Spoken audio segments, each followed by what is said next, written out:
Well, hello, and welcome to episode 233 of Drink the Movies. I'm Brian here, as always, with Michaela. And Michaela, I don't know, a long time ago in a galaxy far, far away, we were youngins out there. We were watching movies, right? So some of them we were seeing at the movie theater. I don't know if you saw this at the movie theater. Some of us were renting VHS tapes from our local pizza shop, which is exactly where I saw this for the first time. But there was this movie, it, like, came out of nowhere. It took the world by storm. People absolutely loved it. Rewatching it this week, I don't, I don't know how I feel about it. Right now, we're going to talk about that. But a long time ago, 1992, Sister Act comes out and blows everyone away with the comedy, acting, singing prowess of one Whoopi Goldberg. Sister Act, Michaela, tell me how you came into the world of Sister Act, I guess. So this was the first movie that I saw multiple times at the theater. Hmm. So my dad is famous That on this explains the podcast box now. office. Yeah. That's right. That's right. It was all me. It was all 11-year-old me. So my dad is famous on this podcast, right? About like showing me films that he had arguably no business showing me or letting me watch when I was young, right? Like I'm looking at you, Dracula. But at the around the same time as Dracula, right? Like a year before that, he was like, "Hey, there's this movie. It's got Whoopi Goldberg. It's going to be about nuns. That's pretty wholesome.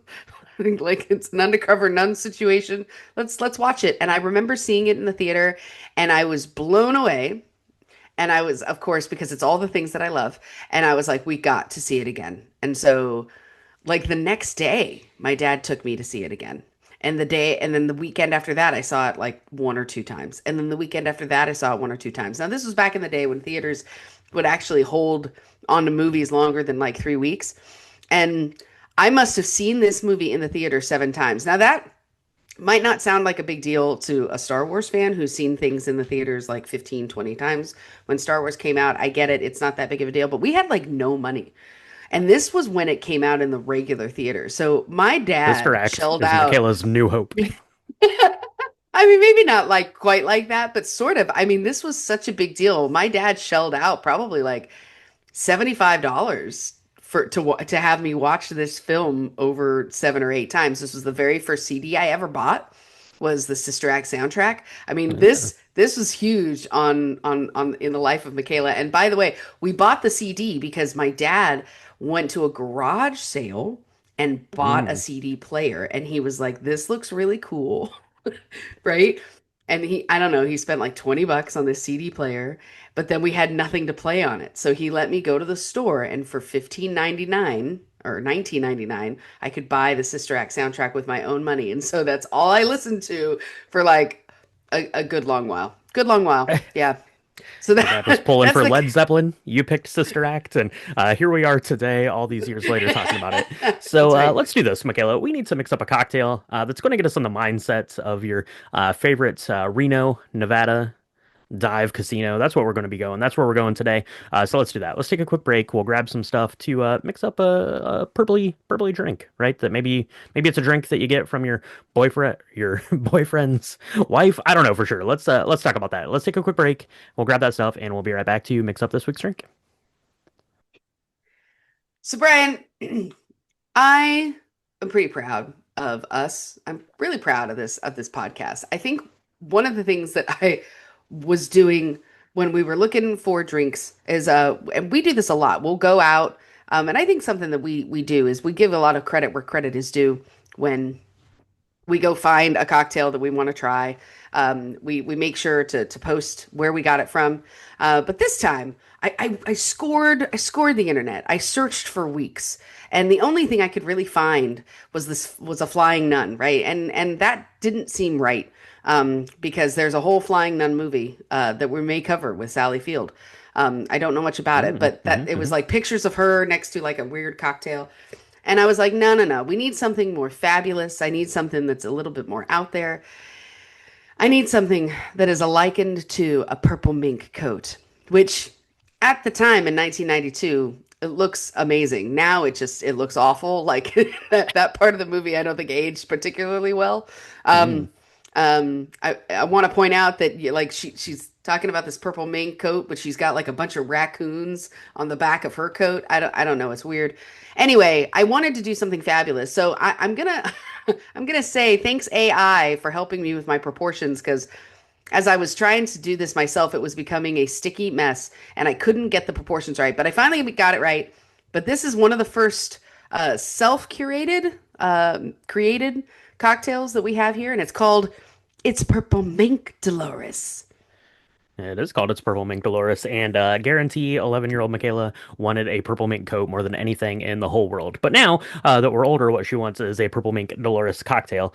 You can look at pictures of ours over on the website and social media because it is really pretty, and it's really pretty simple to put together. So what you're going to need is you're going to need 2 ounces of vodka or gin infused with butterfly pea blossoms. So you can do that a couple of ways. You can buy gin that's already infused with it. You know, Empress is the big one, but a bunch of places are doing that now. I don't know that I've ever seen a vodka one that has been color treated in that same way. I'm sure it probably exists somewhere, so you could probably buy one of those as well. Or you could just take your regular old vodka or gin, put some butterfly pea blossom like tea in there, let it steep for as long as you want to extract that color out of there, and then you can go ahead and strain that out, and you have your own made up butterfly pea blossom vodka or gin there. That's pretty easy to find in your tea aisle nowadays at your big grocery stores. So what you're going to do is you're going to take 2 ounces of that. Going to put it into a shaker tin with some ice, along with 1 ounce of freshly squeezed lemon juice and a half an ounce of simple syrup. You can go ahead and shake that with your ice and then strain it into a uh, highball glass, something like that, or you could even use like a coupe glass if you wanted to serve this neat and really kind of preserve the color. But you're going to strain that in there, and then you're going to top it with some sparkling water, club soda, something like that. And then you're going to sip and enjoy. So, Michaela, vodka or gin here? Do you have a preference on the way that this is going to come together? Because what we're making basically is a vodka or gin lemonade.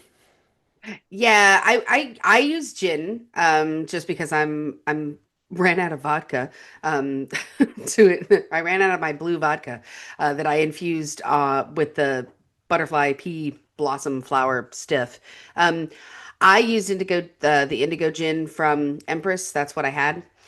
So I think also you could do this a couple of different ways. So like the way that we created it was to float the sparkling water on top. If you wanted, you could go ahead and put that in first and add the gin at the end. If you add the gin at the end, it leaves like a really beautiful, it turns like purple in the cocktail glass because it Mhm. reacts with the lemon juice, and that's really beautiful. So I actually have some videos of me doing it and experimenting it with that. The issue that you're going to run into with that is it's going to be a little bit flatter because you will have shaken or stirred the sparkling water. So it just kind of depends on how effervescent you want it to be. I didn't need it to be too effervescent. But I did need to um take the alcohol point down a notch, or else it was just going to be pure alcohol, and that wouldn't have been great if I wanted to have a lot of these. So, I mean, either way is will work. But I found this to be, again, really pretty. It's kind of velvety, the way that you would think mink would feel. I mean, don't know if I've ever touched mink. I mean, I might have in my day, but purple mink sounds amazing. I mean, I bet they have a fake version now, but there's nothing fake about this cocktail. It's pretty good. I'm real proud of it. I'm real proud of it. It is pretty good. Yeah, absolutely. As I mentioned, it's more or less it's a vodka or gin lemonade. And certainly if you don't want to go through the trouble of doing the butterfly pea blossom, you could just use straight up vodka or gin. You're going to miss out on that color because as Michaela said, it turns from that blue like indigo Mm. color into this purple as it reacts with the lemon juice. But I like doing it here with the actual ingredients of the lemon and the simple syrup because it does give you a much better mouthfeel. It gives you a much like brighter, cleaner, fresher taste of the lemon. You get a little bit of that kind of subtle sweetness from the simple syrup, which is a lot more velvety, I guess, on the tongue than just using a bottled lemonade. If I was going to go that route, I would probably use like an Italian lemonade that you get in like the fancy glass bottle from your grocery store as opposed to like a Minute Maid lemonade. But certainly you could do whatever in a vodka lemonade or gin lemonade is a tried and true classic. So go ahead and mix one of those up, and it's going to serve you well as we make our way from the Dive Casino in Reno, Nevada, where we're starting our story off to the convent in San Francisco, where we're going to be hiding out from our mob ex-boyfriend, I guess. So let's do this, Michaela. Let's go ahead and mix up another uh, Purple Mink Delores, even though we're probably going to drop it and flee for our lives. I don't know. We'll talk about that. So let's take a quick break, and we'll be right back to chat about this week's film, Sister Act.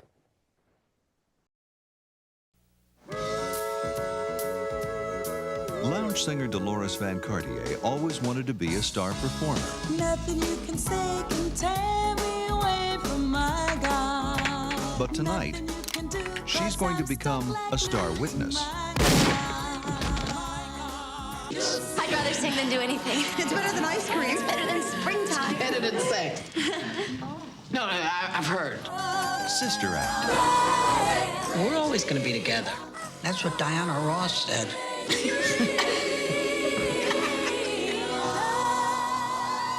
Spoiler warning for Sister Act. If you've not yet seen Sister Act, I don't know how much spoiling we're actually going to do because it's not like it's not a shocker what happens in this film at all. But we're going to be talking about all the things. We're going to talk about all the things that happen.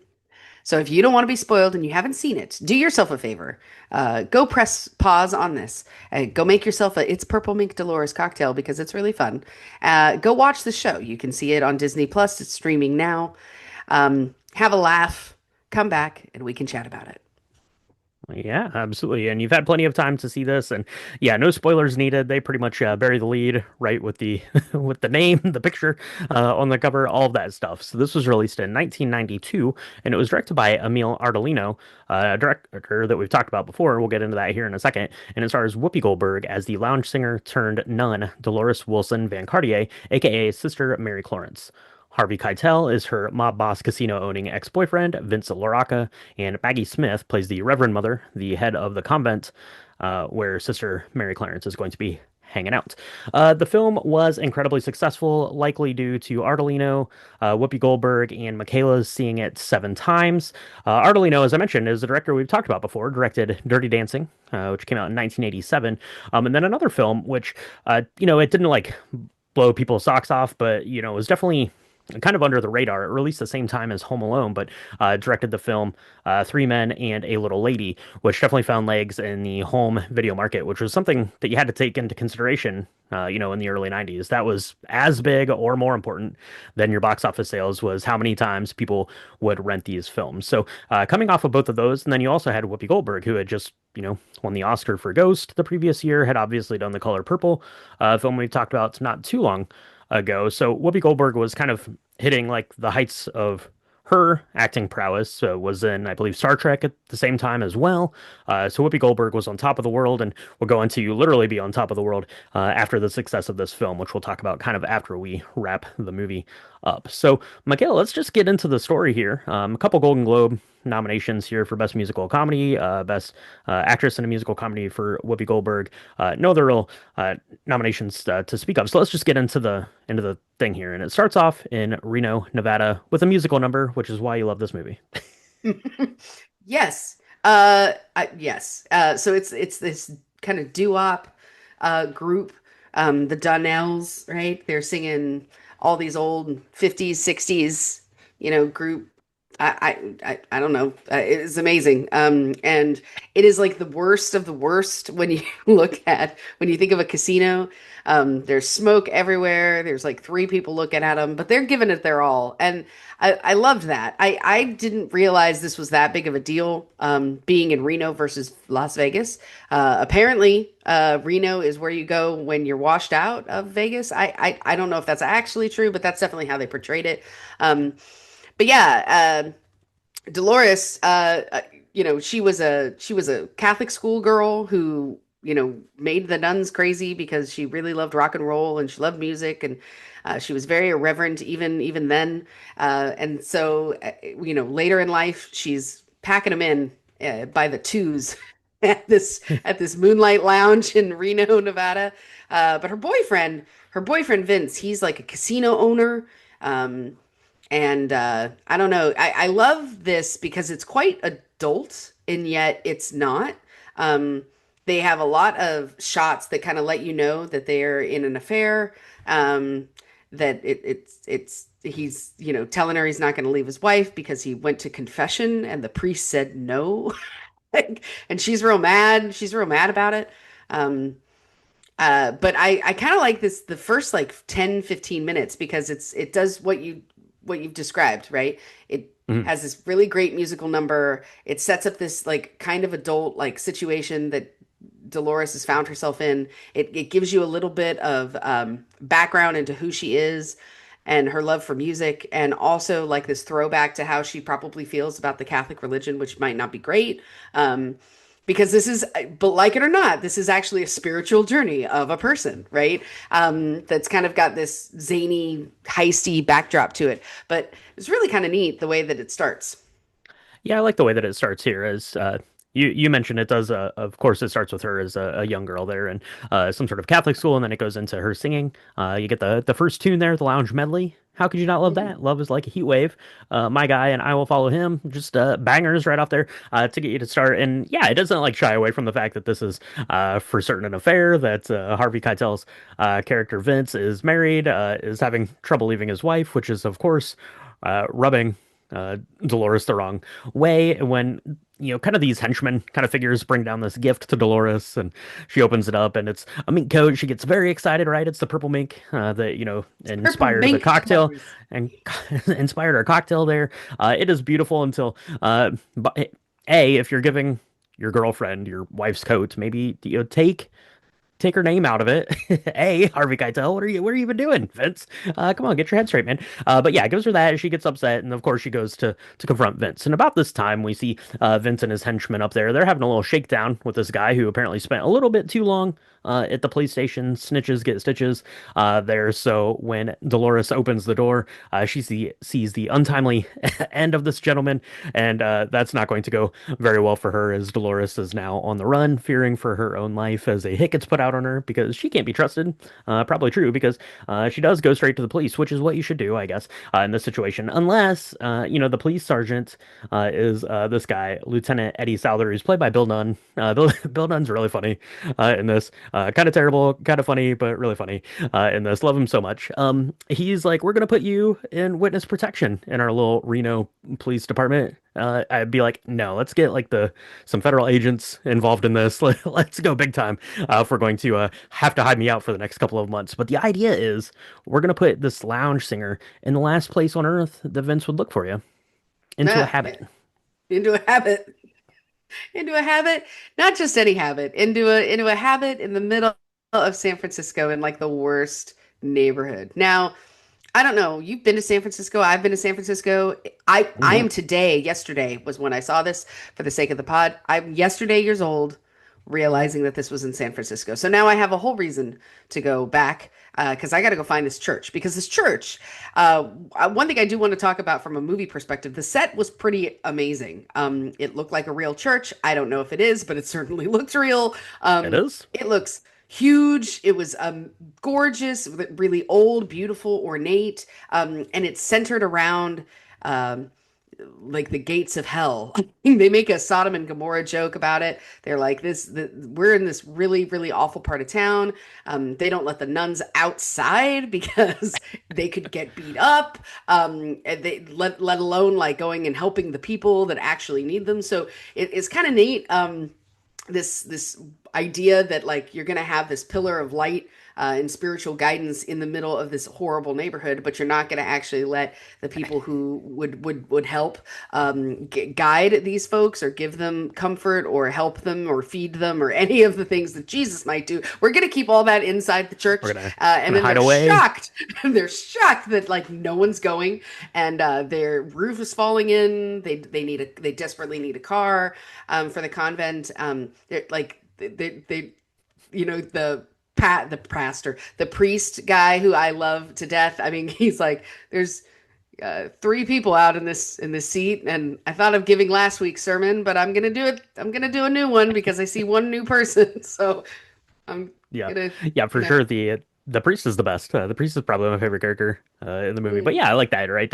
Our detective takes Dolores there and is like, listen, she needs to hide out. She witnessed a terrible crime.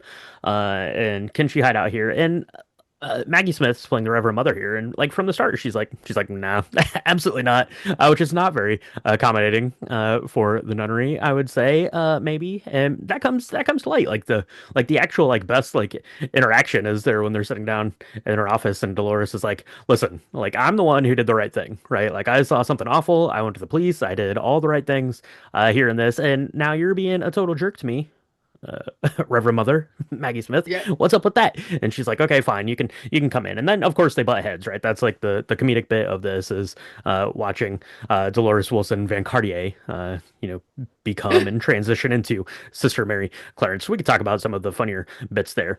This is an actual real church in San Francisco, so you could go there and visit it if you want. I don't believe that the real church is probably located directly across the street from like an adult bookstore and a dive bar. That's probably just some movie magic going on there. But I like I like it's funny they're like, we're gonna hide you in the only place that Vince wouldn't look. Well, yeah, because Vince is in Reno, Nevada. Why would he look at a church in San Francisco? That doesn't even make any sense. And why would this church be on the local news? But that's a story for a different day. So let's talk about some of the fun stuff that happens in kind of this convent, I guess, is what we're Yeah. what we're Yeah. going to be calling this here at the church. I don't know if the real church has like these epic like dormitories for the nuns. I don't know if nuns really reside at this church or not. But yeah, I do love the set design, and I love the introduction to the church too because it's all dilapidated. There's a bunch of like building materials and stuff. So I love the way that it looks as like a run down church, especially on the inside. But yeah, obviously you get the butting heads there between Dolores's former life and her new current situation that she's found herself in. Yeah. And it's interesting because as you're watching this, especially when I watched it as a kid, I thought Reverend Mother was a total biatch, right? I was like, why are you being so mean to her? Like, and she's like, your married lover wants you dead. God brought you here. Take the hint. And it's like, lady, got, okay. Um, but like Dolores almost starves because she doesn't like the food. She then, there's and she's waking up at 5 in the morning. She's like, what do we do? And they're like, we go to bed at 8. We wake up at 5. You have a cell. They call it a cell, Brian. They open the They do. door They and sure she's like, do. here's your cell. And they're like, my cell. And she's like, your room. And it's got a bed and a pillow. And this is just not what Dolores is used to. And I think rather than being at least somewhat understanding, Reverend Mother is just like, I don't want to be doing this. This is not even, this is very dangerous. You're a conspicuous person that's designed to stick out. Just be quiet and, but she goes out one night, and goes across the street to the bar and has a good time listening to doo-wop music that somehow found itself on the I don't even know what that thing is called now. On the On the jukebox jukebox. at Thank the you. dive I'm like bar. the thing with the yeah, like they I play like the guy Grady, who's like the gatekeeper of the jukebox.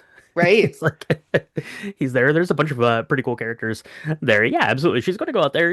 You're going nuts, right? You're living the high life in Reno, Nevada, as one does, and now you're all of a sudden in this convent. So I like that. She has a couple of good interactions, right? She gets basically put on a fast. Like she's only been there for like 1 hour. And Mother Superior's like, no, no, no, you can go on a fast now if you don't like our weird beans we're serving you for lunch. Come on now, you calm down. Let her put a Hmm. little bit of salt on there. So she gets that. They're out like in the garden. She's like trying to steal a tomato because she's so hungry. Even though a tomato is gross in Brian's eyes, absolutely. So when she sneaks out and goes to this bar, a couple of the other nuns are going to follow her, right? And they're probably like the two like main, I guess, other like sisters in this. You have Kathy Najimy who's playing Mary Patrick, and you have I think it's Wendy McKenna is playing Sister Mary Robert. They're kind of the two, I guess, kind of not lead nuns, but they're the two that we're going to follow kind of through this story the most. And they see that and they get a little slice of life, right? Like they're so fascinated because they've been walled off from everyone, Mm, right? In this mm. old dilapidated church that is more like a fortress than it is like a church that is open and inviting and trying to reach out into the community. And they're seeing that for the first time, that people are out there and could use some help. And that's really where like the turn starts. I don't really see it as much of a turn for Dolores Wilson. I think she, kind of connects with these women, but I think Mm. that the women start to connect with the community outreach aspect of what I think they're meant to be doing, anyways.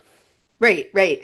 And I think it's interesting because Reverend Mother sees this and says, "All right, Dolores, the other two women followed you out to a bar. Like, what is up with that?" And she was like, "Well, I was going to try and get you guys a car because you guys really need one." And she says, "Fine, you're going to join the choir. That's what you're going to do. Yeah, it's all you're going to do." And the choir, by the way, is horrible. It's interesting. It's filled with uh, people that like can't read music, don't know when it's going to come in. The Alma, Sister Alma, who's amazing. She's the pianist. She knows like three notes.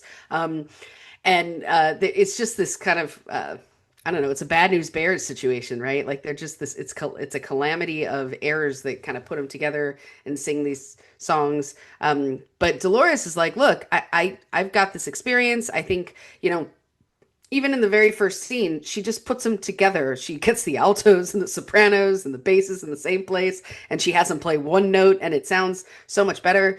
And so, they start practicing, and all's well until their very first performance, where they sing a really beautiful rendering of "Oh Maria," and then it turns into this doo-wop band, group.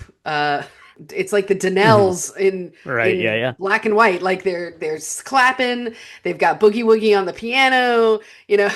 Sister Mary Clarence, who's is like up in the front, and she's doing the thing, she's dancing around with the rosary. It really upsets Mother Superior. She's not happy about that at all. But the priest who really runs this show, he can hear what's happening, and he comes in to save it. And he's like, "Oh, that heavenly music." People walked in like, what the hell is going on in this church? Right. People from the Yeah. streets, instead of going to the bookstore to buy, like, I don't know, boob shows, boob books, they decided to come in and learn about Jesus. I mean, it's not a bad idea getting butts in seats. I really like Dolores's delivery here because she's like, I was thinking more like Vegas because people actually like going to shows and they like going to concerts. They don't like coming to church. So maybe we should just bring a little bit of that in here instead of be like super stuffy and, you know, Yeah, unwelcoming. exactly. Bring a little bit of that energy in, says Bishop O'Hara. Oh, that yeah, he like waves them in. It's like these three like I guess like I don't know, probably like late teens, like early Mm. 20s, like girls like stumble into the church. They're brought in by the siren song of Sister Mary Clarence and her new her new choir going on. So that's pretty fun, right? But about this time is the choir is starting to gain some notoriety, right? They're doing these shows. The church is starting to fill up. This was really weird. I don't know if you noticed this. I like the shots of it are beautiful. Like A, when the church is empty, and B, when the church is full, because it's like over the shoulder of Bishop O'Hara there. Um, Looking out, and either the church is empty or when it's completely full. And I don't know if it was like the HD like upgrade. It looked like so like surreal looking. Like it looked like it was real, but it had this like really like eerie kind of look to it. I'm chalking that up to the HD like remastering of Mm. this film somewhere along the way. But it looks really cool because you get this huge church like backdrop of these people that gradually just keeps getting bigger and bigger as the church is, like I said, getting more notoriety. It's getting more popular in large part because of the choir. Bishop O'Hara is able to do his things, but you have a couple of things that are going wrong right at this moment, right? So you get the Reverend Mother there, who's very agitated by this. She is old school to the Mm. core, right? She's like slapping you on the wrist or slapping you on the knuckles with the ruler. That's her kind of nunnery, I feel like. And she's like, you know what? Nah, this place isn't for me anymore. Clearly, it is a place for you now. And even Sister Mary Clarence is like, I'm not going to be here forever. And she's like, well, you're going to change it too much. It's not going to be for me. I'm out of here. I'm out of here. But the rest of the nuns and the church are doing all this community outreach places. It's getting more and more popular. And about this time, there's a little bit of a news segment that, again, is apparently popular enough to go from San Francisco all the way to Reno, Nevada. And we see Vince and his still wife there watching TV. And turns out that Sister Mary Clarence is going to be outed on the TV, which is bad news because there is a mole inside of the police force. There's a mole inside the police force. The reason why Johnny met his end, um, I think it was Johnny. The reason why Johnny met his end was because there was a mole in the police force that was able to tell Vince that this limo driver guy went and sat for 3 hours and talked to these cops instead of 20 minutes, like the other two guys who were kind of goons running guns for this guy, this mob guy. And so Detective Souther calls and talks to Sister Mary Clarence. He's like, "What are you doing? Why are you on the television? What is going on? Like, there is a leak in the department and you're going to get yourself killed. Like, what, I went to all this trouble to keep you safe and you were throwing a fit. And now you're like, I love this church and I love everything about it." And she's like, "It's so important that we do these shows and have these services and are doing all this community outreach, and they get enough money to fix their roof. They get a car for the church, she's really like defending this." And he's like, "You're going to be singing for St. Peter if you don't quit. Like, what do you?" I really love that. He's like, "You're going to die. But when did you become a nun? It's only been like 2 months that you've been in here, and now all of a sudden you've completely changed." But one thing does happen. So the reason why the church even agreed to take Sister Mary Clarence in is that the uh, Reno Police Department was going to make a generous donation. Well, there's these vouchers that have to be signed, and Detective Souther is the only person who knows who and where Sister Mary Clarence is staying, right? Where Deloris is being kept. However, those vouchers get into the hands of one of the other detectives, and that's how they discover who the leak is. And this guy, I love this character because he's so completely horrible. At the beginning, when Dolores goes, first thing, she goes to the police station and she's like, "Here's what happened, and you guys got to help me." And he's like, "You're safe now. You're with the police. It's our job to make sure you're okay." And I knew even then, it's 10 years old. I was like, this guy is bad news. Anybody who's going to look at someone straight in That's the what you face and be say like, when I'm not "Yeah, safe. that's right. You're setting me up for death already. I got it." Okay. So if anybody was surprised, that's, I guess, the biggest spoiler in this whole show is that it ends up being this guy that's the plug, that's the leak that they, the mole they have to plug in. Right. And they're like, "Let's go, Tate." Like, it's very, like, I don't know. Yeah. But the damage has been done because he called Vince and he told Vince where she was. And so Vince has his two goons out, driving around the church to see where they can get in and get her. It becomes a kidnap situation real quick. Yeah, it becomes a kidnap situation. Yeah, absolutely. So as bad as things are on this side, it's good on the other side, right? The choir is so good that the Pope, who's I guess scheduled to come to America, says, "I want to hear this choir." That's amazing. They're doing the good Catholic work right there. Let's bring them in. They can perform for me. That's great, right? So on one hand, Mm. you have the worst things ever going. You have the best things ever going for these nuns who are a little bit starstruck to be, giving a performance to the Pope himself. And yeah, that's when all this, when all the stuff happens, right? So you get Detective or Lieutenant Eddie Souther. He goes to Dolores and he's like, "Listen. The guy that wants to kill you, he knows exactly where you are, and he's coming to do that right now." And she's like, "No, I can't. I got to stay here and sing. The nuns are counting on me. They're performing for the Mm. Pope. That's really important to them, right? I don't want to be a nun, but I gotta stay here for my girls. Let's get them going." So about like literally like 1 second later, as she like runs away from him and gets kidnapped. Like it doesn't even take it like any time at all. Nope. And a little bit of a plot hole right here. The nuns. So she gets kidnapped. She's on her way back to Reno, Nevada. I'm assuming that they're going to be making that drive, right? So you can't fly with a prisoner. Like I feel that feels like something bad, right? So you have to drive. So it's like 3 hours and 17 minutes to Reno. The nuns are going to charter a helicopter and get to Reno themselves. I love the one nun's like can't count on the feds. Got to take matters into our own hands. So I love that. So they charter a helicopter. They give this guy super guilt trip. Don't cross nuns, I guess, is the moral of the story there. He's going to fly. That helicopter would be in Reno so fast, like compared to You're that car right. for sure, 100%. But they get there, and then you get like the fun like pursuit bit inside of this. I like that the henchmen are like, "We can't shoot her. She's a nun now." And of course, Vince is like, "What are you? She's not a nun. She's It's just a slouch Dolores in a singer in costume. a costume, right? So you can shoot her." And they're like, nah, boss, so we're not into that. So there's a lot of that, and then you get like the little chase through the casino, which is pretty cool. And it kind of comes full circle because early or in the film, Dolores is there, and that's probably my like favorite bit of like set design. I don't know if this is like a real place or what, but running through like the like Mm, underground like labyrinth underneath of the casino, and you have all of yeah. like the old like games that are like out of commission and stuff down there. It looks really cool. So they're having their chase through this casino. But unfortunately, they're going to get trapped. They're going to get a little bit cornered. Vince is going to take matters into his own hand, pull that gun out. But lo and behold, our favorite police lieutenant ever, Lieutenant Eddie Souther, is there to come through John Wick style, right through the glass mirror and take out Vince. Yeah, we'll just take out his arm.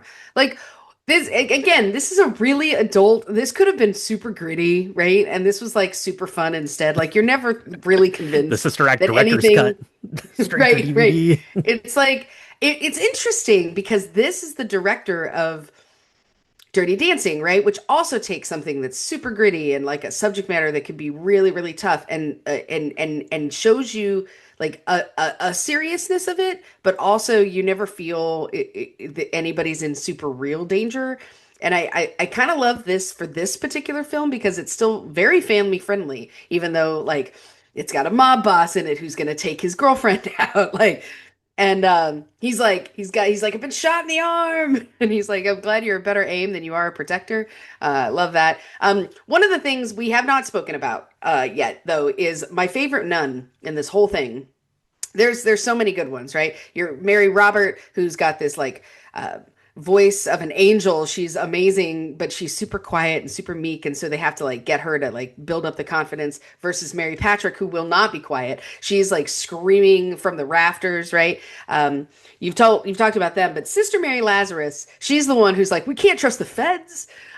She Yeah. is played by Mary Wicks, who is amazing, who was in uh, White Christmas. She has been in a ton of films. She is my favorite. She's like, this is the Hilton compared to where I grew up as a nun. Like, we had no running water. We were bare feet. You know, we didn't have shoes. This place is the Hilton. It was hell on earth. I loved it. Like, she's like, Mhm. and she's the one who's like, don't leave this poor, like, when he's bald and howling in despair, like trying to guilt the pilot to let them go ahead and like spend $300 to get all 18 of them into the four-person helicopter to get to San Francisco. I love her because she at the end she's like, "Sisters, we got a show tomorrow. We got to get going." Like, it's cool that you're okay, Sister Mary Clarence, but we got to go because the Pope's going to be here. His Holiness is going to be here.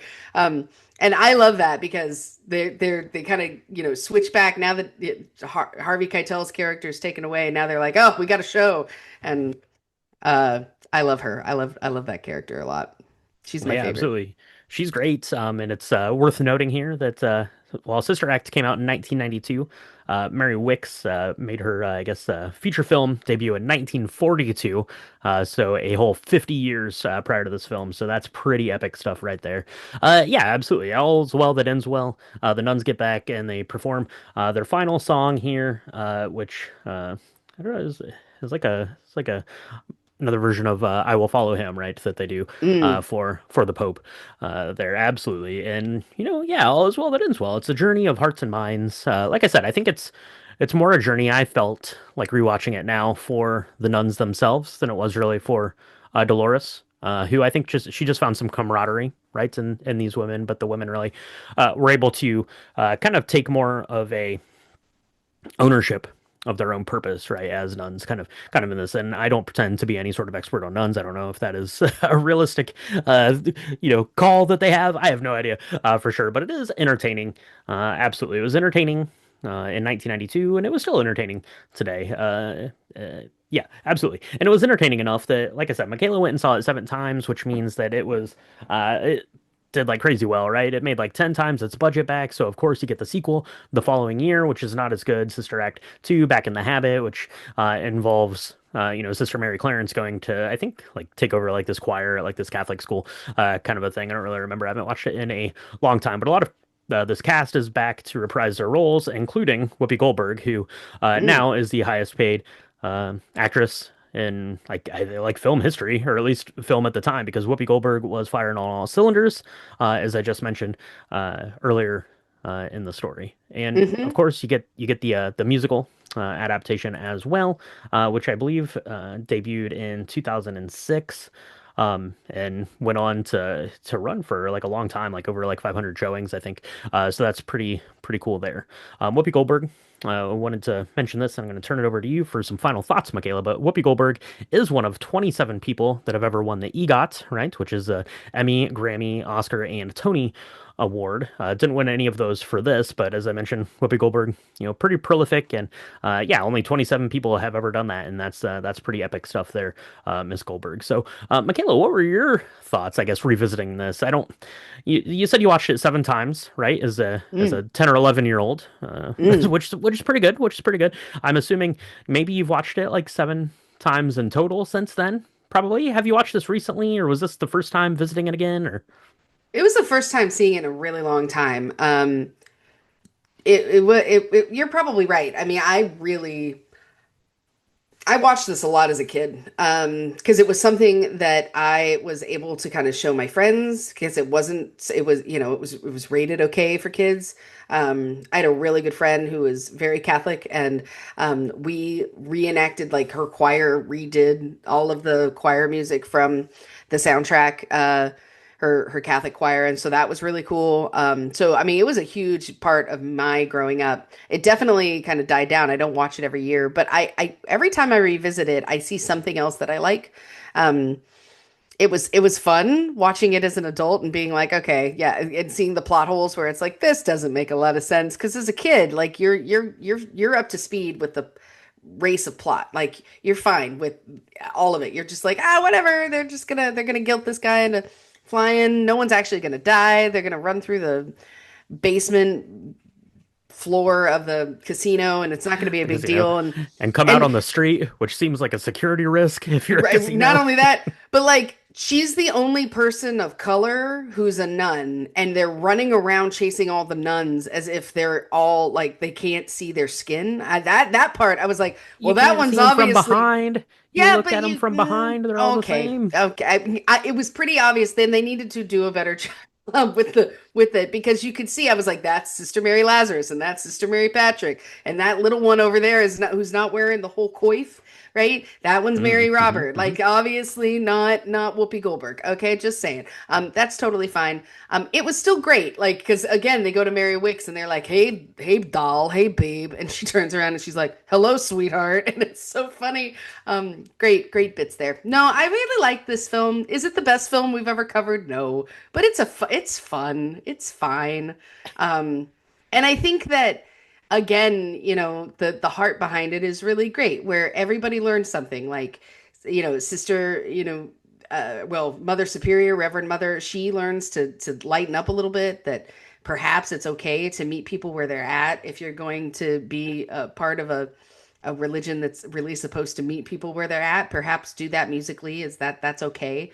Um, hmm Dolores learns that the experiences that she has had as a child with religion does not have to be the experience that she has now, right? And forms hmm really good friendships with these really devout women. I mean, I didn't grow up Catholic, so but I know again, one of my really close friends was incredibly devout, and she, after seeing this, she was like, I think I want to be a nun. Like, how amazing would it be to go and live this life of service and go really help people? And that's kind of neat, right? That a movie that's really just this kind of zany comedy heist film can help people be inspired to go and help more, help less fortunate, or go and do the things that the Catholic Church is touted to be, a pillar of light for the world around them. I mean, I don't know. Again, I like this film, so I'm gonna defend it, but I kind of think that that's pretty cool. So definitely better than the sequel. The sequel's okay, but it's got Lauren Hill, which is kind of neat. But other than that, that's probably the best part about the second one. So you don't necessarily have to see that one, but this one's worth your time for sure. Yeah, for sure. It's yeah, the sequel is, I think, worth seeing. It's a little bit more like leans heavier on the music. I guess. So if you're into Yeah. like the gospel and the singing aspect of it, it's worth watching there from that end. Like I said, a lot of the characters come back to reprise their roles in it. Yeah, watching this again, I was equal parts, man. This is this is this is I don't know what are we even doing here? But on the other hand, like it's so much like fun and like campy at times that it's a good time. Whoopi Goldberg is very like magnetic in the role, so that's fun to see. And of course, anytime you get to see Maggie Smith and things, that's always really good. And yeah, maybe does go through the most growth, right? Because she stands up for Sister Mary Clarence at the end to Hmm. Vince, tells her that she is a full-fledged nun after all. So back off, guy. There you go. Hmm. So that is Sister Act. So let us know if you saw this movie back in 1992, if you went to the movie theater and saw it 7 times, if you went and saw this the Broadway musical, what your favorite song from the soundtrack is, if Sister Act 2 is better, and if you make up a Purple Mink Delores cocktail. Let us know all that stuff. You can do that on our social medias. That's at Drink the Movies on Instagram, Threads, Blue Sky, and Facebook.com/Drink the Movies. If you want to see pictures of the Purple Mink Dolores that Michaela mixed up, if you want to get episode recaps, links to Drink the Video Games, to the merchandise shop, all that stuff can be found on our website. It's www.drinkthemovies.com. So you can go there, you can check that out. There's also a link to our Patreon, which is the best place to go if you want to support the podcast further, get bonus episodes, come do hangouts, get cocktail chats, all that stuff. That can be found on Patreon. It's patreon.com/drinkthemovies. We appreciate our patrons over there, including our newest patron, Bob. Thank you very much. We'll have to get in touch with Bob and find out his favorite movie of them all, and we'll put that on the list. So, Michaela, after they've done all that stuff, they want to make sure they're following along with the podcast because we've got a couple of other old films, and then we have another slew of new films coming out here in just a couple of weeks. So we're going to be busy. So people need to follow along. Where can they do that? You can find us on all Apple Podcasts, Spotify, Good Pods, anywhere where Spotify podcasts are supported and distributed. We do 2 drops a week here at Drink the Movies. We do our lobby bar, which talks about an easy cocktail that even you can make, and all things box office-y, any series that are coming out, things that we're excited to do and see. And then we do our deep dives, like the one you just listened to. If you like more of this, there's a subscribe button anywhere on your little rectangle where if you're hearing us now, you can subscribe to us to listen to more of us if you would like. You can also find a review. There's a place to leave a 5-star review anywhere on any of these platforms.